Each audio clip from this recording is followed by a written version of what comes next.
The classical era was just beginning. The classical period started right after Bach's death in 1750 and lasted approximately until 1830. As you can tell, our musical eras are getting much shorter, the classical period lasting only 80 years. This period is regarded as representing an exemplary standard, traditional, and long established in form and style. This was the era of composers Joseph Haydn, Wolfgang Amadeus Mozart, Ludwig van Beethoven, and Franz Schubert. Intellectually, this time was called the Age of Enlightenment, a movement where the use of reason, the scientific method, and progress were three of its central concepts. Enlightenment thinkers believed that they could help create better societies and better people. The Industrial Revolution began in about 1760, the American Revolution in 1775, and the Napoleonic Wars in 1803. During this period, there was a rise of the middle class and important advancements in science, philosophy, and reason. Because of societal advancements such as better transportation and machinery, better instruments and concert halls became standard. During the classical period, music was written to appeal to the emerging middle class audience, unlike in the Baroque, where music was typically for the aristocracy or church. The patronage system began to die out and to be replaced by the first concerts the public could pay to attend.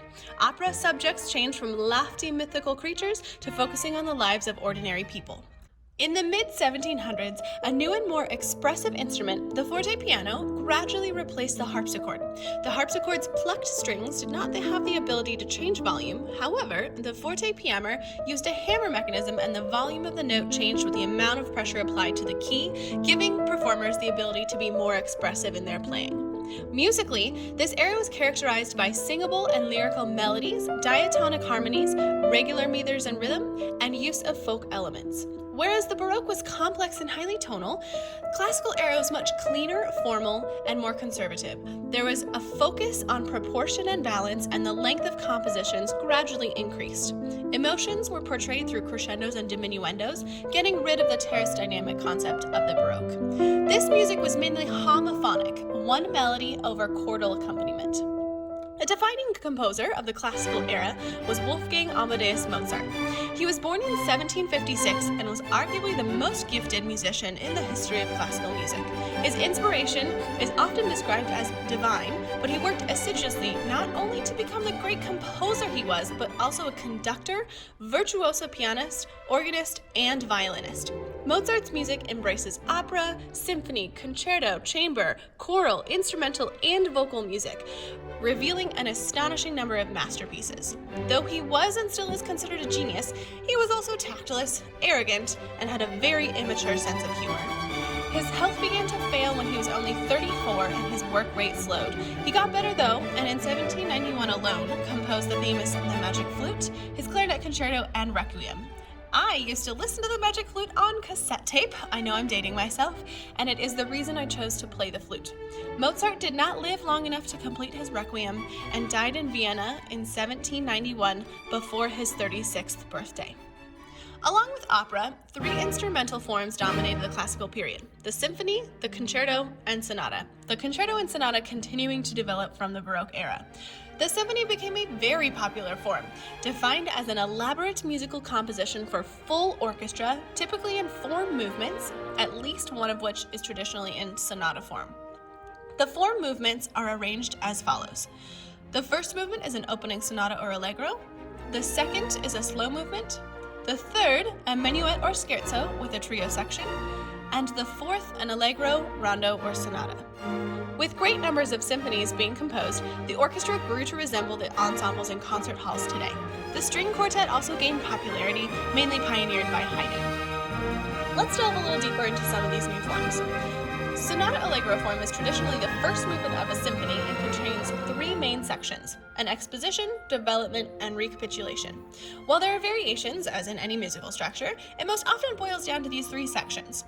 The exposition begins in the tonic key and modulates to 5 for that B section. The development travels through many keys or is unstable, ending back up at the recapitulation, a return to the beginning. The difference in the recapitulation is that the B section remains in the tonic key 1 rather than 5. A minuet and trio will often drive the third movement of a symphony. A minuet and trio has an ABA form. The minuet, A, will begin in 1 and modulate to 5 for the trio, B. The movement ends with a return to the minuet, A or A prime. We show very small differences in the sections with the prime. Final movement forms include the rondo, which is A-B-A-C-A. In rondo form, a principal theme alternates with one or more contrasting themes, generally called episodes. The number of themes can vary from piece to piece, where the recurring theme is sometimes embellished or shortened to provide for variations. Another famous composer, Ludwig van Beethoven, born in 1770, was a German composer and pianist who was arguably another one of the defining figures in the history of Western music. The earliest recorded piece that Beethoven composed is a set of 9 piano variations, composed at only 12 years old. In his early years, Beethoven met other influential composers like Haydn and began to compose in earnest. When he was 17, he traveled to Vienna and gained entry to Mozart's home to meet his idol.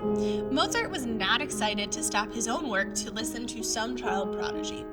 Beethoven played the opening of Mozart's Piano Concerto No. 24 in C minor. Mozart told him, "Anybody can play that. Play me something of your own." So Beethoven did.